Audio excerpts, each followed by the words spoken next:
Сайн байцгаана уу найзуудаа. Та бүхэнд би өнөөдөр Зөв хүү гэдэг номныхоо Авьяас гэдэг сэдвийг ярьж өгөх болно. Тэгээд хүн болгонд өөрийн гэсэн ямар нэг авьяас байдаг штэ. Тэгээд тэр хүн болгон одоо нэг зүйлээр оргилдогч болохгүйгээр өөрсдийнхөө хийж чаддаг зүйлээр оргилдогч болох боломжтой. Оргилдогч гэдэг нь юу гэсэн үг вэ гэхээр чи тэр зүйлийг өөрийнхөө хамгийн чадах тулах хэмжээндээ одоо сайн хийж чадахыг оргилдогч болох.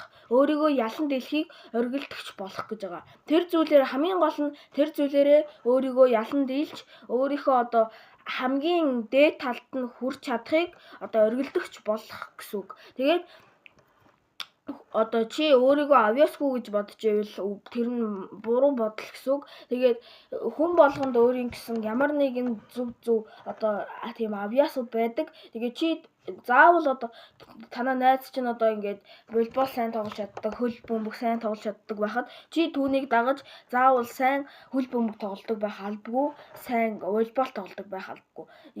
Юмыг яаж мэдгүй чи бас адилхан юутай байж магадгүй шүү дээ. Адилхан мөрөөдөлтэй, адилхан оргилдогч болох боломжтой бол яг хөө түүнтэй яг нэг спортоор ингээд цуг хичээлээд ингээд явж болох ч гэсэн одоо ингээд ганцаараа ингээд чи ингээд заавал бусдын одоо хэлсэн зүйлээр одоо яг ингээд танаа аав чинь тийм одоо ингээд мэрэгчлээ ингээд мэрэгчлэр ингээд ажилласан байж тээ. Тэгэхэд ээж чинь одоо өөр. Тэгэхэд чи ингээд заавал тэр хоёрыг дагаж тийм мэрэгчлээ болох шаардлагагүй гэсэн үг. Тэгэхээр хүн болгон одоо ингээд одоо сакс тоглодог хүн, волейбол тоглодог хүн дундаас одоо хөл бөмбөг тоглодог хүн төрч магадгүй гэсэн үг байхгүй юу? Тэгэхээр чи одоо эхлээд өөрийгөө таньж мэд.